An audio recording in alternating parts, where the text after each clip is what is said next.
સિતોર્યુ karate do association of India તથા Shotokan international karate do organization દ્વારા શહેરના સમા ઇન્ડોર સ્પોર્ટ્સ કોમ્પ્લેક્સ ખાતે 2 દિવસીય ઓલ ઇન્ડિયા નેશનલ ચેમ્પિયનશિપ 2023નું આયોજન કરવામાં આવ્યું હતું.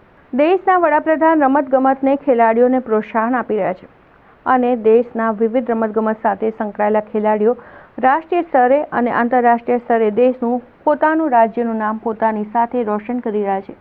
ત્યારે શહેરના સમા ઇન્ડોર સ્પોર્ટ્સ કોમ્પ્લેક્સ ખાતે Shitoryu karate do association of India અને Shotokan international karate do organization દ્વારા Shitoryu Shotokan open national championship 2023નું તારીખ 30 અને 31 ડિસેમ્બર એમ 2 દિવસે આયોજન કરવામાં આવ્યું હતું, જેમાં દેશભરમાંથી 800 જેટલા ખેલાડીઓએ ભાગ લીધો હતો, જેમાં યુવતીઓની સંખ્યા વધુ રહી હતી, જે દર્શાવે છે કે હવે સાચા અર્થમાં સ્ત્રી શક્તિ દરેક ક્ષેત્રે આગળ વધી રહી છે.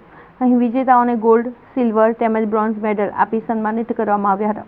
સાથે જ બેસ્ટ ફાઇટર એવોર્ડથી પણ સન્માનિત કરવામાં આવ્યા હતા. આ સમગ્ર કરાટે ચેમ્પિયનશિપ અંગે Kyoshi Mahesh Raval, general secretary, Gujarat karate do federation તથા ટેકનિકલ ડાયરેક્ટર શોટોકોન કરાટે સાથે જ આયોજક અને Shitoryu karate do association technical director Jayeshbhai Raibar દ્વારા વિસ્તૃત માહિતી આપવામાં આવી હતી.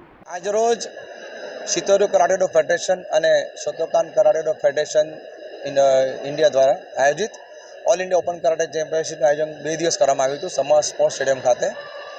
ગુજરાત રાજ્યના 18 જિલ્લાઓમાંથી તેમજ સમગ્ર ભારતમાંથી 4 રાજ્યોમાંથી કુલ 800 સ્પર્ધકોએ ભાગ લીધો હતો અને આ સ્પર્ધામાં જે ફર્સ્ટ, સેકન્ડ, થર્ડ આવ્યા છે તો અને 150 ગ્રામનું આવી રીતે ફર્સ્ટ ટાઈમ અમે એટલું સારી રીતે મેડલ્સ આપ્યા છે.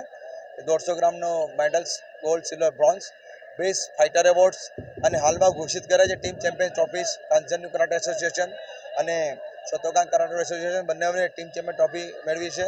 તેમજ રનર્સઅપમાં સિતોર્યુ કરાટે ફેડરેશન આગળ રહ્યું છે. છોકરીઓને પણ અહીંયા તેમના ઉત્કૃષ્ટ પ્રદર્શન માટે બેસ્ટ ફાઇટરને એવોર્ડ આપવામાં આવેલા છે. વડોદરાની ધરતી પર જે અત્યારે કરાટેની સ્પર્ધાઓ થાય છે એ વિશ્વ પલક પર આજે ખૂબ જ સારી રીતે નામ કરી રહ્યું છે.